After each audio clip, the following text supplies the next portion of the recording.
Bonsoir chers téléspectateurs. Et oui, je suis de retour et très heureuse de vous retrouver pour ce dernier numéro de BF1 Fait son FESPACO. J'espère que tout le monde se porte bien comme moi. Bonsoir Tom, comment ça va?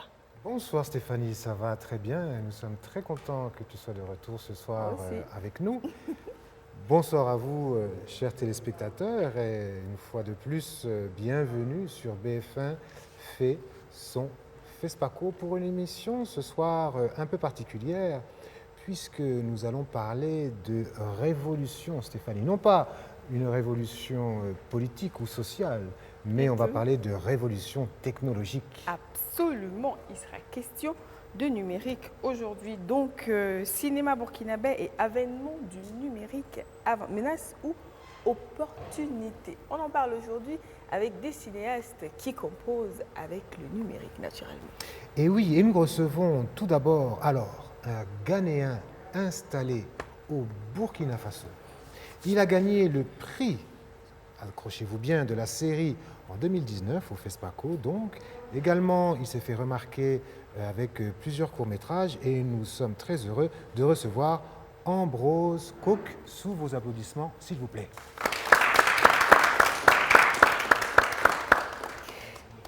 Et juste en face de lui, on a un monsieur multicasquette, producteur, BDiste, photographe, webmaster, infographe. On a le plaisir de recevoir pour vous ce soir sur ce plateau monsieur Do Daïga, que je vous demande d'applaudir très fort.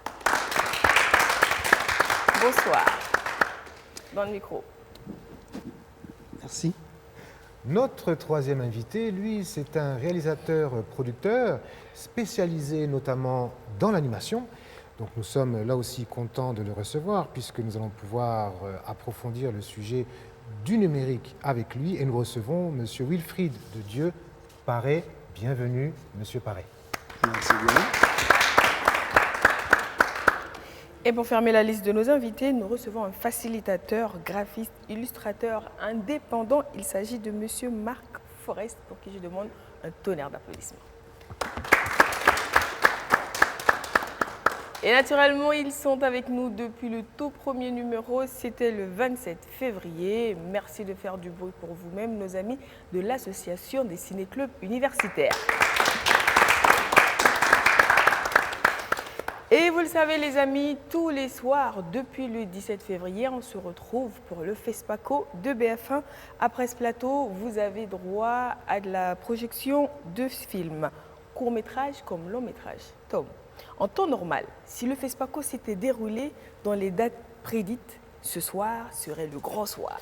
Et oui, évidemment, Stéphanie, ce soir serait tout simplement la remise des prix, ce serait le palmarès.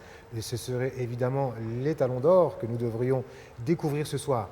À qu'à cela ne tienne, hier nous avons reçu le délégué général du FESPACO, le tout nouveau délégué général du FESPACO. C'était un plaisir d'avoir cette entrevue avec lui, cet entretien. Et il nous a rassurés en confirmant qu'il travaillait d'acharnement avec d'arrache-pied, même si je peux dire, avec toute son équipe pour assurer que l'édition du FESPACO sera, on l'espère bien, tenue cette année. En tout cas, tout est mis en place pour que ce soit le cas et que donc ce palmarès se fasse cette année. Absolument. Et pour marquer le coup de cette date, à la suite de ce plateau, ce n'est pas 2 ni 3, mais 4 films qui vous seront proposés pour clore en beauté cette date qui était prévue pour le FESPACO à Ouagadougou. Mais avant tout cela, retour sur notre plateau. On a des invités, on a un sujet, on en parle donc. Et oui, on en parle. Alors, évidemment, tout le monde sait plus ou moins ce qu'est le numérique. Le numérique qui est historiquement venu remplacer l'analogique. Mais alors, concrètement, qu'est-ce que c'est ?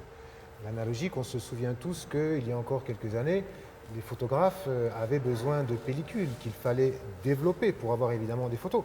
Aujourd'hui, tout se passe de façon informatique. Ce sont des lignes de code de 0 et de 1 que l'on retrouve sur des cartes mémoire et qui nous permettent d'avoir des images, d'avoir des films, de les traiter.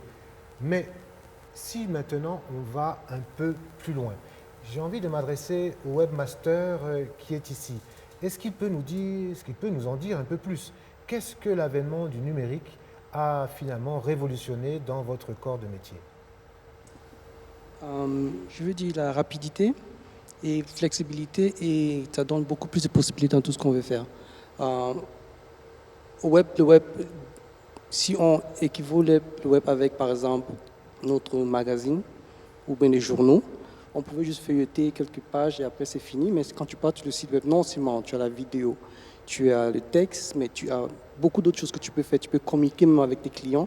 Donc finalement, le numérique dans le webmastering, dans des sites web, te donne accès à des informations et même à des activités qu'on ne pouvait pas avoir quand on était juste analogique. Donc ça a élargi le monde, Les monde de possibilités. l'information, ça a élargi nos possibilités d'aller chercher l'information beaucoup plus loin qu'à l'époque du matériel, de l'analogique et du papier en fait.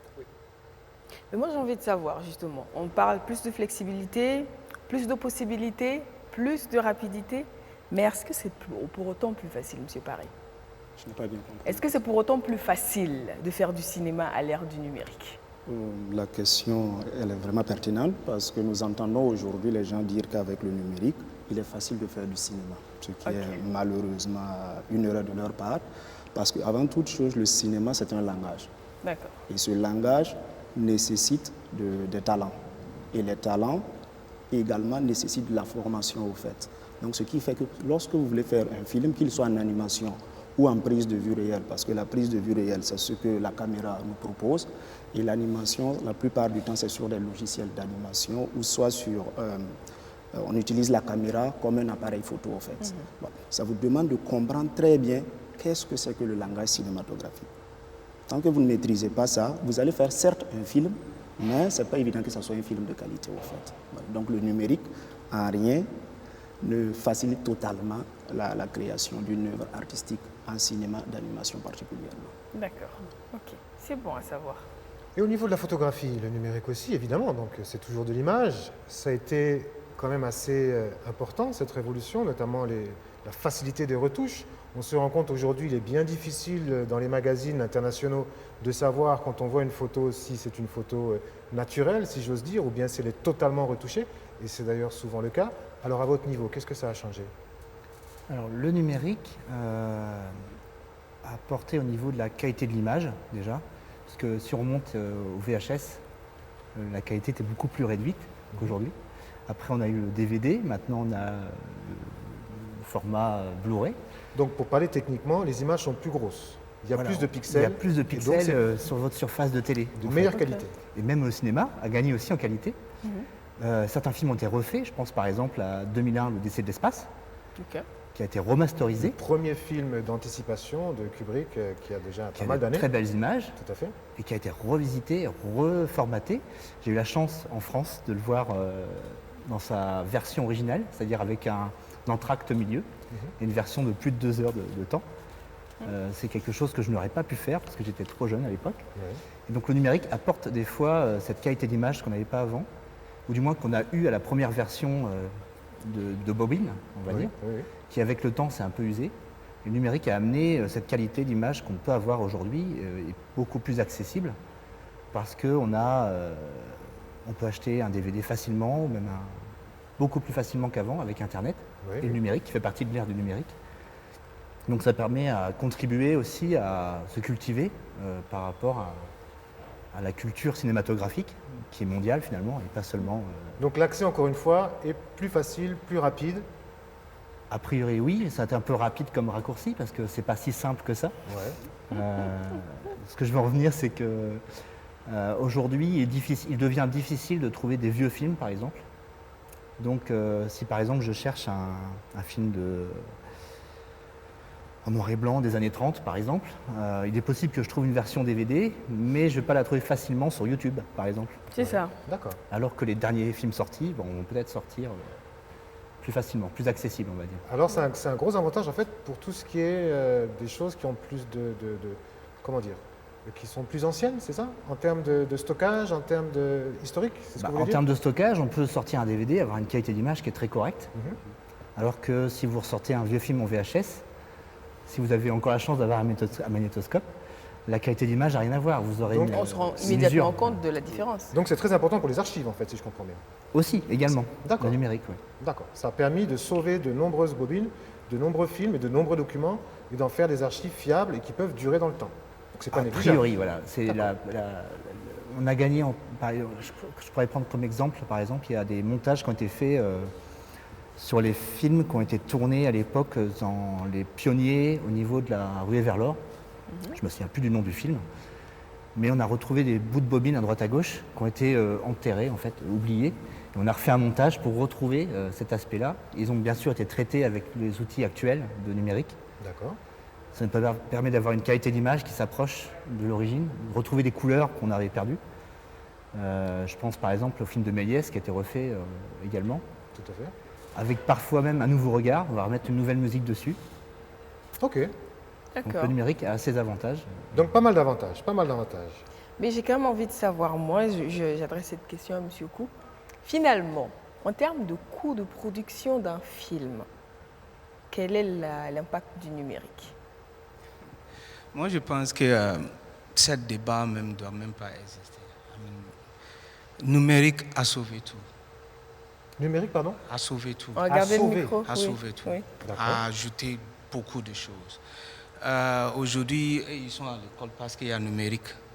Avant, il n'y avait même pas l'école de cinéma parce qu'une école de 30 personnes et puis il y a une seule caméra analogue.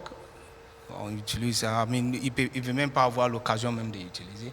Aujourd'hui, tout le monde peut avoir caméra numérique dans les mains pour savoir comment on peut filmer, comment on peut capter les images et qu'on sort.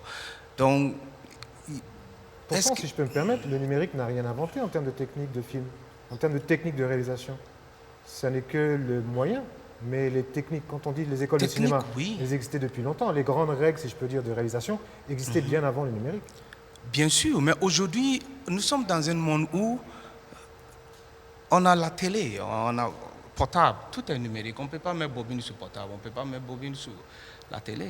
Ce qu'on consomme en tant qu'image, en tant que vidéo, tout est numérique. Donc on n'a pas le choix que de rentrer dans le monde du numérique. Est-ce que c'est moins cher? Est-ce que? C'est moins cher. Bien sûr. Très moins cher. Avec ton portable, tu peux faire ce que... moi, je me rappelle quand ces caméras sont sorties avant, ça coûtait plus. On parle de 2 millions, 3 millions, 4 millions de francs CFA. Aujourd'hui, avec ton portable qui coûte 500 000, tu peux faire la même chose. Faire sortir des images, même plus belles que ça. Apparemment, M. Paré veut réagir. Je suis d'accord que le numérique facilite en termes de coûts certaines choses, mais en termes de production, puisque je suis plus producteur que réalisateur, en tant que producteur cinéma, comme je l'ai dit, le numérique n'est qu'un outil qui puisse permettre de réaliser un film. Le plus important dans le film, c'est quoi? C'est la maîtrise du langage cinématographique. Et c'est souvent sur ça on ne peut pas le quantifier au fait. Même au niveau de la post-production, ça coûte excessivement cher lorsqu'on fait faire de la post-production. Donc pour moi, le numérique, en termes de coût, ça n'a pas un impact comme ça Moi, je pense sur la excusez, production. je vous ai coupé. Moi, je pense que l'aspect le plus important, cinématographie, c'est un peu bizarre parce que moi, je pense que cinéma, d'abord, qu'est-ce que tu vas raconter? C'est ça. Ton histoire, c'est quoi? Quelqu'un qui a tué son ami à cause de l'argent. Bref, maintenant, on va mettre ça à l'écran. Il faut que les gens qui sont en train de regarder soient à l'aise. C'est bien capté, l'histoire sort bien. C'est fini, ça c'est du cinéma. Maintenant, côté esthétique, comme avant-garde, comme les anciens feelings, les talonnages des anciennes de 60, 1960, tout ça c'est l'esthétique. Est-ce que ça aide l'histoire? Il semble Mais que ça- ça aide l'histoire, si je peux me permettre. Enfin, je veux dire, la grammaire de la lumière est fondamentale au cinéma. En fonction de la façon dont on va éclairer un personnage, la hauteur de caméra, le cadre, tout ça participe évidemment à la façon dont on Merci raconte beaucoup. l'histoire. Sans compter évidemment des décors, des mouvements de caméra, c'est toute une grammaire. Donc le seul objet qui va capter cette image n'est pas suffisant pour raconter une histoire. Merci beaucoup. Vous venez de dire quelque chose qui est très important. La lumière, Évidemment. ça n'a rien à voir avec la caméra. Est-ce que vous voyez? Oui. Il faut donner le plus cher caméra à un réalisateur ou bien un DOP de réaliser un film. Si la lumière n'est pas bonne, Il n'y zéro. a pas de bon film. Oui. Donc la caméra, c'est juste ce qui capte ce qui est devant toi. Maintenant, la composition, ça dépend de toi. Comment les acteurs même jouent, c'est très important. Qui est la caméra même qui est là-bas. Est-ce que Bien vous sûr, voyez? bien sûr, Oui. bien sûr. Donc, lumière, placement de lumière. On peut faire de meilleurs films avec les meilleures lumières, meilleure réalisation, meilleur jeu d'action. Et puis ici, le son est mauvais. Monsieur Je vais Beck. intervenir parce que la question c'est si c'est moins cher et si on gagne. Donc je vais dire, imaginons qu'on a le même réalisateur, on lui donne les outils numériques et on lui donne les outils analogiques. Est-ce que ça sera moins cher? C'est ça. Donc si c'est la même personne et la même équipe, mais les équipements sont différents, c'est là où on doit faire la comparaison. Et moi je crois que le numérique sera moins cher parce que tu vas gagner en temps, tu vas gagner en rapidité, développement tu vas pellicule, bien sûr. tout ça. Donc Aujourd'hui, effectivement, quand même, on a des appareils numériques qui coûtent excessivement cher quand on veut une certaine qualité d'image, de son et de facilité dans le travail. même chose avec l'analogique. Si tu voulais faire en son temps, si je voulais faire la bonne qualité analogique, le prix était aussi excessivement cher. Du coup, est-ce que c'est moins cher finalement? Si on compare l'équipement aujourd'hui, ça devient moins cher, D'accord. effectivement. Ok. Surtout, il semble que ce soit plus accessible.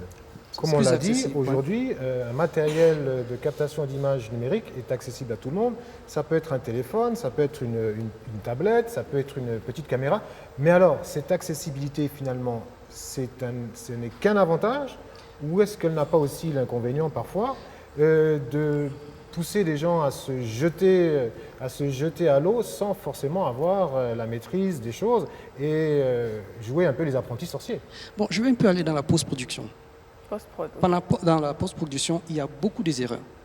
Analogique, pour rattraper ces erreurs, c'est C'est dur. vraiment, vraiment difficile. Mais C'est- alors que C'est difficile de c'est très rattraper difficile dans certaines la erreurs dans post-production. l'analyse. Alors Oui, tout à fait. qu'avec le numérique, c'est très possible de gérer ces problèmes à un temps record. Donc, et quand on parle des coûts, on doit regarder cette partie aussi. On ne regarde D'accord. pas juste l'équipement. Il faut qu'on regarde tout ce qui parle, le temps même, comment on dit, human resource, le temps de production, la main-d'œuvre. Tout à fait. Ça fait partie de la production. Et Bien si sûr. je veux prendre une semaine pour faire un travail avec l'analogue et l'analogie, alors que je peux faire ça en 2 jours avec le numérique, j'ai gagné en temps. Donc il ne faut pas juste regarder l'équipement, il faut qu'on regarde toute la chaîne de production. D'accord. Mais moi, j'ai quand même envie de poser une question à notre ami qui fait quand même également de la photo. Aujourd'hui, justement, je me permets de sortir un peu du cadre du cinéma pour prendre la vie de tous les jours, où souvent on a envie d'immortaliser des événements, où il y a des photographes professionnels qui sont engagés pour cela. Et il y a leurs concurrents directs, c'est-à-dire nous, avec nos appareils photo, qui nous amusons à jouer les photographes amateurs. Et souvent, on a tendance à se dire, ouais, on a une très bonne qualité d'image. Est-ce qu'aujourd'hui, on peut se permettre de comparer un appareil photo, enfin, un appareil photo de téléphone portable aussi performant soit-il à un appareil professionnel? Alors, je peux répondre à la question. Oui. La première chose, c'est ce qu'on expliquait, c'est l'œil du du caméraman, enfin du réalisateur. D'accord. C'est-à-dire que quand on engage un professionnel, il a son œil à lui, il a sa touche. Soit il fait un produit qui n'est pas de bonne qualité, et du coup, ça peut très mal se passer. Par exemple, si vous faites un mariage, vous voulez prendre des photos de mariage, le photographe est censé venir vous voir, soit pour vous filmer, soit pour vous photographier, pour savoir qui est la mariée, qui est le père de la mariée, par exemple. Oui. Parce que, qui sont les cousins, les frères, etc. Je crois savoir que c'est important pour vous ici. Bien sûr. Et c'est chez nous aussi. Hein, je Oui, veux c'est mieux de ne pas se tromper en général. C'est mieux de pas se Bah À ce oui. moment-là, Si on photographie tout le monde sauf la famille des mariés. Si par exemple vous faites partie de la famille, vous avez un bon appareil photo, bon vous trinquez, vous prenez une coupe de champagne avec les autres, en toute modération bien sûr. Il est possible qu'en milieu de soirée vous oubliez un petit peu la mariée et que vous ratiez des moments importants de votre mariage. Alors que si c'est un professionnel, il va faire très attention à ça. Ok. Et il y aura tout ce regard qui sera différent. Maintenant, pour répondre à la question sur la qualité de l'image, il arrive que certains photographes se servent même d'appareils photo numériques de type smartphone de qualité, oui, oui. qui coûtent un certain prix quand même. Ouais. Il arrive aussi que certains appareils, si on veut rajouter une nouvelle lentille, un nouveau caillou, enfin un nouvel objectif, Oui, oui, tout à fait. coûte tellement cher que des fois ça coûte moins cher de racheter une nouvelle caméra qui vient de sortir, qui est plus petite, qui paraît moins performante, mais qui au final arrive à des effets équivalents. D'accord. Donc pour répondre à la question, oui, on a démocratisé un peu la qualité numérique dans le grand public, mais ce qui compte c'est comment on s'en sert. C'est l'homme derrière la machine toujours. C'est ça, qui toujours. compte. Ok. Finalement, on a l'impression, Tom, que le numérique n'a que des avantages. Est-ce que c'est juste une impression ou c'est vraiment ça? Le numérique n'a que des avantages. Aucun inconvénient, aucun changement majeur qui gêne les professionnels du cinéma, aucune nostalgie de l'analogie. Et tout simplement, est-ce qu'on ne serait pas un peu, justement, de par le numérique, submergé par les images aujourd'hui? Parce qu'on a quand même des images qui nous arrivent de tout bord, à tout moment. Tous les événements aujourd'hui, donc ça a de grands avantages dans des cas particuliers, même aussi bien de l'actualité. Des fois, il se passe quelque chose, quelqu'un a sorti son téléphone portable et nous permet de vivre un événement important.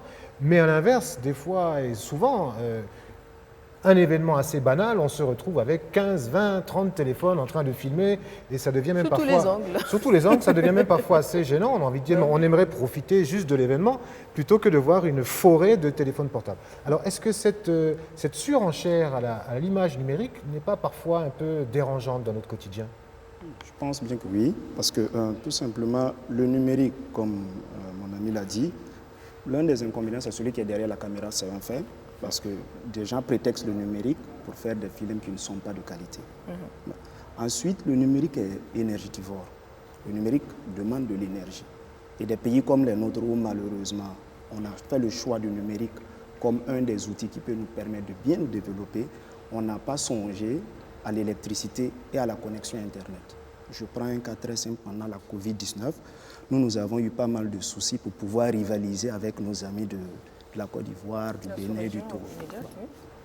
Le numérique, vraiment, il est intéressant à une seule condition, qu'on crée les conditions pour permettre aux acteurs, à ceux qui l'utilisent, de l'amener là où il doit nous amener, au fait. Et c'est l'un des inconvénients, malheureusement, que moi, je trouve à dire pour le numérique au Burkina, au fait. J'ai envie de savoir, M. Cook, est-ce que justement, avec cette facilité que nous offre le numérique, on ne se retrouve pas à avoir beaucoup de cinéastes amateurs qui jouent dans la même cour que ceux qui ont été formés, par exemple, à faire du cinéma? Exactement. Moi, je voulais revenir sur ça même. Oui. Moi, je pense que c'est le seul, selon moi, désavantage du numérique. Parce que c'est pas parce que tu peux prendre ton portable ou bien prendre n'importe quel appareil pour filmer que tu es cinéaste ou bien tu es un bon caméraman ou bien tu vois quelque chose comme ça. Il y a un métier d'abord. Il y a un métier qu'on appelle un DOP ou bien un réalisateur ou bien quel que soit le métier de cinéaste. Il y a ça d'abord avant l'appareil dans ta main. De toute façon, si un professionnel filme et puis quelqu'un qui n'est pas professionnel, on va sentir la différence. Comme j'entends dire, tout le monde peut sortir son portable et puis filmer. Mais d'abord, il y a un métier. Il ne faut pas qu'on oublie ça. Avant même qu'on va faire le débat du numérique et puis analogue, il y a le métier qui est là. Et puis c'est très important. Il faut apprendre comment on utilise ça. C'est ça que c'est un peu bizarre dans ce jour qu'on est en tant que le moment du numérique, parce que tout le monde se prend comme... Et comment vous le vivez-vous en tant que cinéaste, quand même, le fait que tout le monde se fasse... Moi, je pense que il y a un autre côté, c'est anglais, on dit catch-22 situation, ça aide aussi pour les enthousiastes, ou bien comment on dit ça en français? Oui, les enthousiastes aussi, peut-être quelqu'un qui est là, je ne connais pas ce qui est mon talent, peut-être il prend la caméra et puis il filme bien, puis il dit, hey, c'est toi qui as filmé? Tu as fait une école? Oh, tu es bon. Donc peut-être c'est ton chemin comme ça, quoi. Donc il faut prendre ça, aide parce que c'est facile à trouver. Donc ça donne la possibilité à de jeunes créateurs de s'essayer, de proposer des idées, éventuellement, qui mais d'abord, il y a un métier, c'est très important. Il y a d'abord un métier. D'accord. Aux professionnels, parce qu'il y a beaucoup des amateurs, on a ce devoir d'aller plus qu'on donne. Donc ça pousse par derrière. Ça nous pousse à faire encore plus. Donc je crois que c'est un désavantage, mais en même temps, c'est ça. Qu'on n'a pas intérêt à porter la casquette et avoir des petits jeunes qui n'ont fait aucune école, rien appris, qui viennent proposer une meilleure qualité. Et justement, dans cette dynamique toujours du numérique, sur Internet, on assiste quand même pas mal à la naissance de pas mal de jeunes réalisateurs, de mini-séries, vraiment tranquilles, soit entre amis dans le quartier. Est-ce que ça, on le classe dans la catégorie du cinéma ou pas? Aujourd'hui, la frontière entre le cinéma et l'audiovisuel, elle n'est pas si grande. Voilà. Et je pense que, bon, comme M. Cook l'a dit si bien, il faut ce type de production pour booster également l'économie, l'enthousiasme, parce qu'aujourd'hui, nous sommes dans une guerre de l'image. Et cette guerre, elle est actée. faut pas qu'on reste recroquevillé chez nous, dire que je vais attendre par exemple un gros budget pour réaliser. Il est intéressant aussi que les amateurs fassent des productions. Si on arrive à faire vraiment la part des choses, que eux aussi ils acceptent, ces amateurs acceptent, au fait, voilà, c'est une production, mais elle n'est pas si professionnelle que ça. Et chercher à améliorer ça, parce que c'est les deux faces. Nous avons besoin d'exister sur les réseaux sociaux, sur Internet, tout comme nous avons besoin d'alimenter nos salles. Et sur ça, tout le monde est unanime là-dessus. Il faut que les deux secteurs, c'est-à-dire les professionnels et ceux qui font des vidéos amateurs, ils puissent travailler de façon collégiale, au fait, parce qu'on n'a pas le choix. Voilà. L'audiovisuel. L'audiovisuel cinéma, maintenant, c'est difficile à... Des facettes d'une même pièce. Voilà. Souvent, on a tendance à définir la chose de façon assez simple. Le cinéma, un film de cinéma, ça se voit au cinéma. L'audiovisuel, ça se voit à la télévision ou sur le web. Après, c'est vrai que cette frontière-là, elle peut être mouvante. À partir du moment où on arrive à être diffusé dans une salle de cinéma, c'est devenu une œuvre cinématographique. On peut s'arrêter peut-être à cette simple définition, parce que c'est vrai qu'aujourd'hui, c'est difficile de pouvoir faire toujours la part des choses. Et justement, en parlant de tout ce qu'on peut voir sur le web, on retrouve maintenant, et il a dit justement, M. Forest, des films sur YouTube et sur des plateformes de diffusion en ligne. Ce qui quand même pose le problème de la consommation et de la commercialisation de ces produits avec le numérique. Comment on rentabilise un film si tout le monde le retrouve facilement sur Internet? Ah oui? On s'écarte un peu du sujet, mais par exemple, je pense que vous connaissez Daft Punk. Oui. Qui se sont séparés il y a quelques jours d'ailleurs. Malheureusement. Oui. Malheureusement, Je ne sais pas. ça dépend des goûts. Bon, Ça dépend des goûts. Ils ont sorti un album Oui. gratuitement pendant un mois, je ne sais plus lequel, sur les plateformes de téléchargement. Et après, ils ont sorti l'album, payant, cette fois-ci, aussi sur des plateformes de téléchargement. Ça nous fait comprendre que quand on aime une œuvre, on est prêt à payer pour cette œuvre. C'est-à-dire que moi, je suis un fervent admirateur du cinéma et j'aime voir le cinéma au cinéma. Au cinéma. J'aime aussi les plateformes qu'on peut trouver sur la télévision, mais j'ai vraiment un amour d'aller dans la salle obscure, un endroit où personne ne va me déranger, où je vais être enfin concentré à faire cette chose-là et uniquement cette chose-là, regarder mon film au cinéma. Okay. Aujourd'hui, on est envahi par les réseaux sociaux, par le téléphone, la télé, on a des images partout. Et quand on veut faire quelque chose, on est toujours interrompu. Donc le cinéma est le dernier sanctuaire, on va dire, pour vraiment avoir une occupation et une seule, regarder un film de cinéma. Et c'est vrai que c'est quand même un moment important. sacré, ça, regarder un film de bout en bout, sans être dérangé, très privilégié, que apparemment on perd. Alors, moi j'ai envie de dire, les puristes du cinéma à cette sauce-là, est-ce que la jeunesse actuelle est de cette manière de consommer? Je ne sais pas. Je pense qu'il y a des films qui se voient au cinéma, comme tous les blockbusters américains. Oui. Ça a beaucoup plus d'impact de le voir sur un écran clair, énorme. ça n'a rien à voir. Aujourd'hui, en numérique, arrivent les masques virtuels, par exemple, qui vont nous donner un écran encore plus grand, finalement, une impression d'avoir un écran plus grand. Il y a cet aspect aussi de consommation, c'est-à-dire que la nouvelle génération est née avec des films qu'on télécharge et qu'on ne paye pas. Mais souvent qu'elle regarde sur le smartphone directement. Oui. Toute une nouvelle génération aujourd'hui d'adolescents, je veux dire, oublie même le petit écran, oublie la télévision souvent pour regarder tout un tas de choses assez courtes d'ailleurs sur les smartphones. Donc c'est vrai que le rapport à l'image change. Il faut se poser la question, c'est est-ce que c'est du cinéma ou est-ce que c'est de la consommation audiovisuelle? C'est ce qu'on disait tout à l'heure. Sur la rentabilisation du digital. Oui. Je crois qu'on se concentre sur juste le produit et on ne regarde pas les produits aléatoires, le merchandising. Quand vous regardez les films américains quand c'est sort, ce n'est pas juste le film qu'on vend. Ouais. Il y a les jouets, il y a les appareils, il y a toutes ces choses. Et en Afrique, on ne fait pas ça. Imagine un dessin animé africain qui sort et demain, dans les écoles, il y a ce personnage qui apprend les maths aux enfants. Demain, ce personnage est sur les pyjamas de nos enfants ou bien les sacs à dos. Tu es en train de faire l'argent d'un produit qui est digital. Donc, le point, c'est que nous, on s'arrête sur le digital, mais on ne regarde pas ce que ça peut nous donner après. Donc, le problème de notre cinéma, si je veux rester dans le cinéma, c'est le merchandising, qui ne se fait pas ici. Beaucoup des investisseurs n'investissent pas dans ce côté du cinéma. Ils regardent, après que c'est parti en salle, c'est la fin. Alors qu'il y a tout un autre univers dehors qui n'est pas exploité, surtout ici en Afrique. D'accord, ok. Alors Thomas, avec ta permission, on va faire une petite pause. Oui, pour bien voir sûr. La bande-annonce de ce soir, parce qu'on vous a promis quand même une soirée bien remplie juste après nous. Eh bien, place à nos extraits. Ce soir, en court-métrage, vous n'en aurez pas un, mais trois. Et le premier qu'on vous propose en extrait, il s'agit de film Voilà à faire.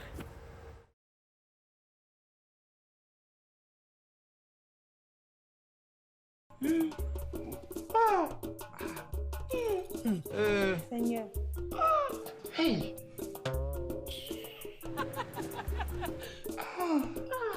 Hein? Ah bon? Oh, mais... Quoi? Mon Dieu. Quoi? S'il te plaît, est-ce que s'il n'y a pas aubergine dans la sauce arachide là, est-ce qu'on ne peut pas manger? On peut manger? Voilà, enfin.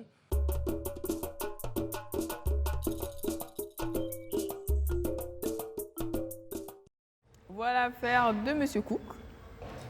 Donc, Qui nous a déjà en quelques secondes bien fait rire ici. c'est ça. On va le regarder avec beaucoup de plaisir, forcément. Absolument. Et le deuxième programmé, c'est un film d'animation Afro Game. Pas d'extrait, mais je vous promets, moi je l'ai vu, il est top. Et le troisième, on vous propose un extrait. Il s'agit également d'un film d'animation. J'ai 6 ans, je suis handicapée et je vais à l'école. Maman, regarde mon dessin. Encore un dessin pour cette Sido-là. C'est qui celle-là même? À moi, tu me fais jamais de dessin, hein?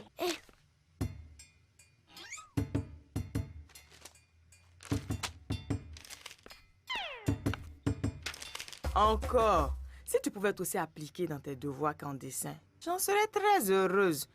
Tiens, c'est encore pour toi. Sido par-ci, Sido par-là. On ne peut même plus respirer dans la maison. Et ça me fatigue trop avec cette fille-là. Mais c'est qui même cette petite-là? Elle en fait tourner des têtes, cette Sido. Il a raison, c'est normal. Elle est jolie et elle a de bonnes notes. Tiens, la voilà justement avec des élastiques de toutes les couleurs dans les cheveux. Hein? Hé maman, regarde, elle est belle Sido, non? Alors, tu le trouves bien mon dessin? Reprends-le, il est trop nul ton dessin. Et tu vas arrêter de m'embêter avec ça. Elle n'est vraiment pas comme les autres, Sido. Hein. Et bien voilà, donc pour connaître à la fin de cette histoire, c'est à partir de 22h30, 22h plus tôt. Donc j'ai 6 ans, je suis handicapée et je vais à l'école de Denis Napon et Serge Pitroipa. Et le troisième, enfin le film en long métrage que l'on vous propose ce soir, donc à 22h30, il s'agit du film La Source de Derek Zampaligré, extrait.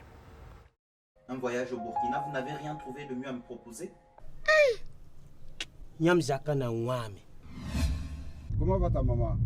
Elle est morte pour moi. Pardon, j'ai pas compris. Tu dis quoi? Au fait, tu sais, j'ai refait ma vie et... Allez, mon fils.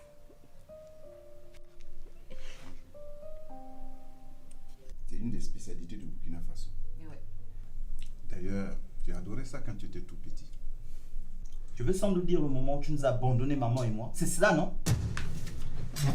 Je parie que vous voulez sans doute m'expliquer le rôle que vous avez joué dans la séparation de mes parents. C'est bien ça? Chèque, écoute-moi. La dernière fois, tu as fait foirer l'affaire. Et cette fois, tu veux me foutre dans des problèmes, là?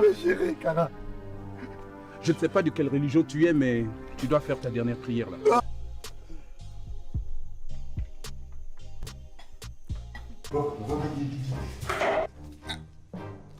Qu'est-ce qui se passe?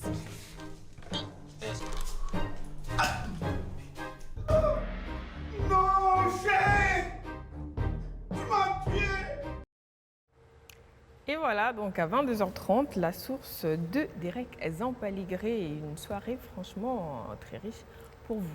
Parce que le FESPACO se clôture ce soir sur BF1 également. Retour à notre sujet, Top. Oui, retour à notre sujet, retour au numérique. On en a dit quand même beaucoup de bonnes choses, mais j'aimerais revenir un petit peu sur l'impact du numérique sur nos sociétés. Nous connaissons tous le mythe de Narcisse, n'est-ce pas? Ce chasseur de la mythologie grecque qui était tellement beau que personne ne pouvait lui résister, mais qui était tombé lui-même amoureux de sa propre image, qui passait des jours et des heures à se mirer dans l'eau claire d'un lac, toujours plus près, jusqu'à tomber dans l'eau et se noyer. Est-ce qu'on ne peut pas en faire une certaine analogie justement avec ce monde du numérique, où aujourd'hui on se rend bien compte que l'image et notre propre image, souvent, notamment via les téléphones portables, via les selfies, n'est pas devenu complètement un monde irréel où chacun met des filtres sur sa photo, où chacun a l'habitude de se voir et de s'embellir. Est-ce que tout simplement notre société n'est pas en train de devenir un peu superficielle? Qu'est-ce que vous en pensez, Monsieur Cook? Moi, je pense que c'est générationnel. Nous tous, on va partir et puis il y a de nouvelles générations qui vont venir trouver quelque chose qui est plus mieux que numérique qu'on entend de parler et puis ils vont venir s'asseoir. J'espère que BFM sera... et puis ils vont venir en parler de ça, quoi. Oui. Donc moi, je pense qu'il faut qu'on accepte ce qui est là. Et puis on en profite, on utilise ça bien. Bien sûr, on va avoir le mauvais côté de ça aussi.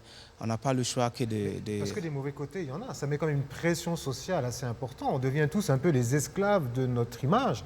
Beaucoup, en tout cas, des jeunes générations ont besoin de se faire valoir, de se montrer. Et parfois, ça crée des dissonances quand même. Non, vous n'êtes pas d'accord avec ça? Je sais qu'on était jeunes, on avait les Sony, les Walkman. Et nos parents se disaient que le temps qu'on aura les âges, on ne va plus entendre. Et ils disaient qu'on se concentrait tout le temps. C'est vraiment générationnel. Et comme on dit, c'est savoir accepter ces réalités et de travailler avec. Je donne un petit exemple. Mon fils, à la maternelle, parce qu'il était né à l'étranger, on les apprenait avec l'ordinateur. Dans l'âge de 3 ans et demi, il faisait déjà les maths. Est-ce que tu vas me dire que ça, c'est mauvais? Mais non, il y a d'autres enfants à son âge qui jouaient seulement aux jeux vidéo. Donc, dans l'idée, on peut voir, donc c'est à nous de gérer, de prendre le bon côté et de savoir comment l'utiliser. Et ne pas juste jeter l'enfant, comment on dit, jeter l'enfant et l'eau. Jeter le bébé avec le bébé, là, comme on dit aujourd'hui. Ouais. Mais est-ce que parfois, quand même, toute la journée, selfie par-ci, selfie par-là, etc., ça finit pas par devenir un peu encombrant? Le photographe qui est là, qu'est-ce qu'il en pense? Alors, j'ai la chance d'avoir de jeunes enfants et mon combat, c'est justement les écarter des écrans. Il faut savoir que, et c'est pas moi qui le dis, j'ai entendu un peu partout, c'est par exemple aux États-Unis, les ingénieurs de la Silicon Valley envoient leurs enfants dans des écoles où il n'y a pas d'écran, il n'y a pas de digital. Exactement. C'est un choix délibéré pour que l'enfant puisse progresser et découvrir la vie en dehors des écrans. Et oui, là on a un vrai problème moteur parce que si je peux me permettre, l'enfant a besoin de comprendre tout simplement la réalité des choses de 3D. Donc il a besoin de toucher les volumes. Alors que sur un écran, on est forcément en 2D, donc l'enfant est perturbé dans sa perception des volumes qui sont autour de lui et ça peut même être néfaste. Donc les écrans très jeunes, le téléphone portable, les tablettes pour les enfants très jeunes, en fait, ça va casser une partie de leur apprentissage de la réalité de la vie et tout simplement le toucher est fondamental pour le développement du cerveau, c'est ça? C'est ça, en partie, oui. Et je pense qu'il y a un code qui est clairement établi par rapport aux âges et aux écrans. Mais pour revenir au cinéma quand même, moi j'ai envie de savoir, aujourd'hui, si on se positionne dans le cinéma africain, spécifiquement burkinabé, on va dire avec le numérique, on est à peu près au même niveau que nos amis de l'international. Donc, est-ce qu'aujourd'hui on peut se permettre en tant que burkinabé de se dire oui, ça va, on fait des films pour les burkinabés quand on est à l'ère du numérique? C'est le producteur qui s'exprime là. Oui. Comme vous l'avez dit, avec le numérique, nous avons l'avantage d'avoir la même technologie que l'extérieur. Et ça nous donne un grand marché, un marché potentiel. Parce que nous avons eu à faire un sondage au niveau de l'association burkinabé du cinéma d'animation et nous nous sommes rendus compte que les burkinabés, tout comme ceux de la sous-région, ont des similitudes de consommation au fait. Et il y a des images qu'ils veulent voir à l'écran. Voilà. Donc le marché aujourd'hui ne se limite plus aux frontières du Burkina Faso, parce qu'il y a pas mal d'opportunités à saisir dans les autres pays et voire même à l'international. Il est vrai, comme je l'ai dit, pour pouvoir pénétrer ce marché, il faut revenir à l'essentiel. Si on veut faire du cinéma, l'histoire avant toute chose, l'histoire encore et encore l'histoire. C'est clair. Alors on va permettre à nos amis de l'association des ciné-clubs de poser leurs questions, parce qu'ils sont venus avec pas mal de questions pour nos invités. Eh bien, le premier qui prendra la parole s'appelle Emmanuel Caboret. On écoute sa question. Ma question est la suivante. Qu'est-ce qui est fait pour numériser les bandes analogiques? Oui. Donc, pour ce qui concerne notre sous-région, peut-être, c'est vrai qu'au départ, il en a fait cas de ses anciens films qui ont été mis au numérique. Mais chez nous, qu'est-ce qui est fait pour que ces bandes analogiques passent au numérique? Est-ce que quelqu'un a la réponse pour nous? Je n'ai pas bien entendu non plus la question. C'est de savoir qu'est-ce qui est fait ici pour traduire les bandes analogiques des vieux films en format numérique. Ce dont on parlait en début d'émission, l'important justement de récupérer ces anciens films qui se détériorent et de les passer donc en numérique pour leur permettre de continuer leur carrière. Est-ce que peut-être le producteur, au niveau des archives ou des choses comme ça, qu'est-ce qui est fait en fait pour pouvoir sauver ces films et les rendre numériques? À ma connaissance, je pense qu'au niveau du FESPACO, à travers la médiathèque, il y a des spécialistes à l'intérieur et qui se sont donnés pour mission effectivement de passer à cette étape-là au fait. Bon, je pense qu'ils seront les mieux indiqués que moi à répondre à cette question, à pouvoir dire concrètement combien de films ils ont pu faire, qu'est-ce qu'ils ont pu sauvegarder et tout ce qui s'ensuit. Si je peux ajouter, moi je pense qu'aujourd'hui même c'est un peu facile. Ça dépend le format original. Si c'est bobine, aujourd'hui il y a des logiciels, il y a des matériels, il y a des matériaux pour ça. Il faut, même s'il faut googler ça, tu vas trouver. Mais de toute façon, il est évident qu'au siège du FESPACO, il y a quelque chose qui il y a des choses qui sont faites de façon régulière et constante, puisqu'il y a bien sûr un stock de films en pellicule analogique très important là-bas, et quotidiennement, ces films, effectivement, sont traduits en numérique pour être archivés. Tout à fait. C'est surtout, finalement, le FESPACO qui fait ce travail-là. D'accord. Alors, deuxième question, Sedogo Marina. Quelles solutions préconisez-vous pour lutter contre la piraterie? Voilà, vu qu'on est dans le numérique, ici déjà dans la version analogique on est piraté, pour le numérique comment on fait? La solution est très simple, acheter. Acheter les œuvres numériques, il ne faut pas télécharger parce que quand vous le faites c'est du vol. Donc le seul combat c'est nous-mêmes, on doit être assez discipliné d'acheter ces œuvres parce que les gens ont mis du temps, de l'argent et d'énergie pour produire ces œuvres que vous aimez. Donc si vous voulez arrêter, il faut juste acheter et encourager d'autres à acheter. C'est le message que l'on passe, c'est ce qu'on souhaite. C'est du civisme. Mais en vrai, le téléchargement se pratique. Donc qu'est-ce qu'on peut faire pour empêcher ça? Est-ce qu'il y a une solution anti-piratage dans le numérique? Merci beaucoup. Moi, je ne crois pas. Monsieur Cook veut en découdre avec ce sujet-là. Apparemment, il en a été victime et il veut en parler. Il n'y a pas de solution pour ça. Il n'y a pas de solution? La seule solution que... Maintenant, lui, il avait dit quelque chose vers le début. Aujourd'hui, le cinéma, ce n'est pas seulement ce qu'on filme et puis on met dans la salle. Ce n'est pas là-bas seulement qu'on gagne l'argent. Il y a des placements de produits, tout. Donc, avant que le film va sortir, le producteur même a un peu de son argent. Parce que tout ne peut pas. Ils ont tout fait et n'ont pas pu. Ce n'est pas nous, on peut faire quelque chose. D'accord. J'ai mon avis là-dessus. Ok. Ça fait longtemps que j'ai réfléchi. Oui. En France, on est très concerné par le droit d'auteur. On a la chance d'avoir un système établi pour protéger l'auteur, vraiment en place. Au Burkina aussi. Ici aussi, on a le bureau burkinabé de droit d'auteur. Tout à fait. Ce n'est pas le cas partout. Oui. Mon idée, c'est que oui, il est important de protéger les auteurs, de leur œuvre, etc. On ne peut pas empêcher le téléchargement. Il faut arrêter de dépenser de l'argent pour le faire.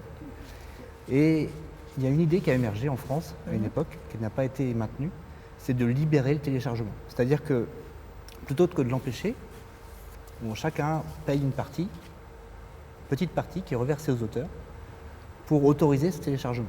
C'est une idée complètement à l'opposé de ce qui se passe aujourd'hui. On veut protéger, où ce sont des grandes sociétés, des lobbies, etc., du cinéma, parce que ça existe aussi, bien sûr, qui veulent protéger leurs œuvres, ce qu'ils ont acheté et qui revendent, etc. C'est un marché. L'idée, c'est de casser le marché, c'est-à-dire de le conserver, ce qui existe déjà, de protéger les auteurs, parce qu'il faut qu'ils continuent à vivre. La culture est en train de mourir à petit feu, ça je tiens à le dire aussi, avec la chose, comme disent certaines. On ne s'en rend pas compte, mais parce qu'on a envie de voir un film, qu'on n'a pas envie d'aller en salle et qu'on le télécharge, c'est toute une production que l'on tue derrière. Ça a l'air de rien pour vous peut-être, mais c'est grave ce qui se fait là. Mais si je comprends bien, donc la proposition, ce serait donc que les plateformes d'accès deviennent en fait comme une radio, auquel on aurait librement accès, mais ce seraient les plateformes qui devraient en fait payer les droits d'auteur, peut-être, des redevances? Non, c'est pas exactement ça. Moi, ce que moi j'ai compris, c'est que le téléchargement, il est autorisé, mais moyennant un petit coût. C'est ça. Du coup, tout le monde a celui accès, qui télécharge paye quand même. Tout le monde paye y a un accès petit à bout un de petit cette production, coup, de cette et du création. coup, le créateur... La difficulté après, c'est le fléchage de l'argent. C'est À ça, qui va l'argent? exactement. Ok, on est d'accord. Ça, c'est une réflexion autre.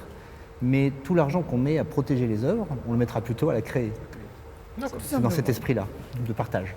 En espérant que ça fonctionne. Ça fonctionne. Voilà. Soudré Daniel a une question.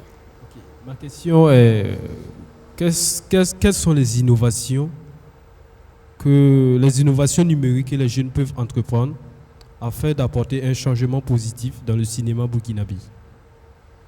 D'accord. Là, est-ce que notre webmaster veut se lancer? Il est dans le vif du sujet. Le producteur également. Moi, je n'ai pas bien entendu. Ma question est que, quelles sont les innovations numériques que les jeunes peuvent entreprendre afin d'apporter un changement dans le cinéma burkinabé, un changement positif? Mais vous avez déjà l'innovation, c'est clair. Ou bien vous avez déjà les appareils, maintenant c'est à vous. Écoute, la fois passée, j'ai dit ça ici. Burkina Faso aime le cinéma, mais il aime seulement consommer le cinéma. Il n'ose pas, il ne tourne pas. On a tout devant nous, il faut tourner. Si tu aimes le cinéma, tu ne peux pas s'asseoir en classe, on va te montrer comment on utilise la caméra, et puis maintenant tu vas s'asseoir avec tes amis, d'accord, on tourne quoi, on tourne, non. Alors, il y a plusieurs écoles qui s'affrontent, parce que sur ce même plateau, il y a quelques jours, et tout au long de cette semaine, on a rencontré des grands professionnels.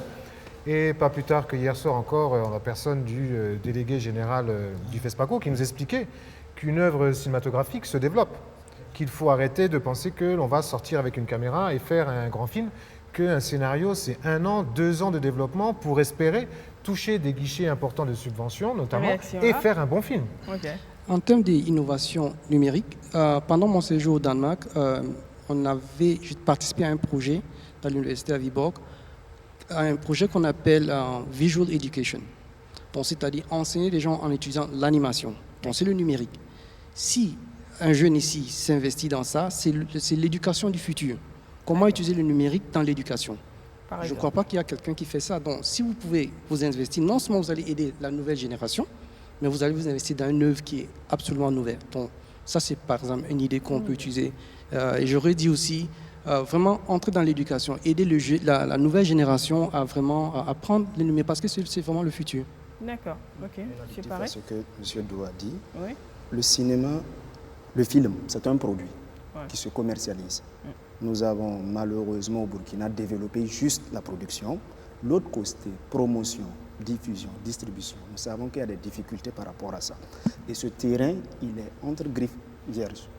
Si les jeunes mettent leur énergie à l'intérieur, parce qu'un film américain qui sort, la communication autour de ça, ça bat souvent le budget qu'ils ont injecté pour la réalisation du film. Tout à fait. Voilà. Donc je pense que voici un secteur qui est tic-tac, que les jeunes comprennent très bien, qui est leur univers, qui peut vraiment mettre à contribution, proposer des solutions, proposer des idées dans ce sens-là. Parce qu'au niveau de la production, il faut être clair, le Burkina a l'avantage d'avoir l'expertise qu'il faut. De nombreux techniciens. Beaucoup de maîtrise. Bons réalisateurs qui sont sollicités sur des plateaux à l'international.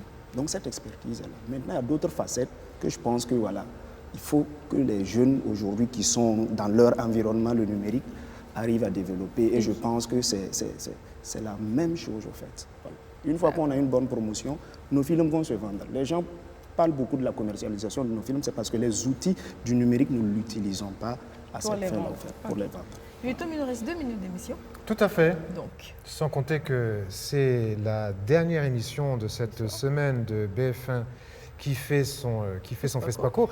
C'était formidable de passer ce temps avec vous. C'était encore une fois formidable de passer ce temps ce soir avec nos invités. J'ai été enchanté, Stéphanie, absolument, de passer ces soirées avec toi, ces échanges.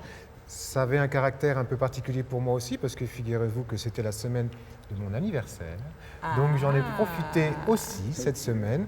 D'ailleurs, j'en profite pour faire un petit coucou, un petit message personnel à des personnes qui me sont très chères, notamment Sonia, Perline et puis Orlane. Je leur fais un gros bisou puisqu'ils nous ont regardés chaque soir depuis Abidjan. Donc voilà, cette semaine qui était absolument formidable. Et une fois de plus, je vais remercier nos invités de ce soir. Le numérique, on a compris, il est là. On ne va évidemment pas s'en passer. C'est générationnel. Finalement, si j'ai bien compris, nos invités ce soir considèrent qu'il y a beaucoup plus d'avantages que d'inconvénients, notamment les avantages de permettre de démocratiser l'image, de faire l'image au plus grand nombre et donc de laisser libre cours à l'imaginaire des nouvelles générations. Maintenant, ça n'empêche pas qu'il est quand même important de connaître son métier. On l'a dit tout à l'heure avec M. Cook aussi.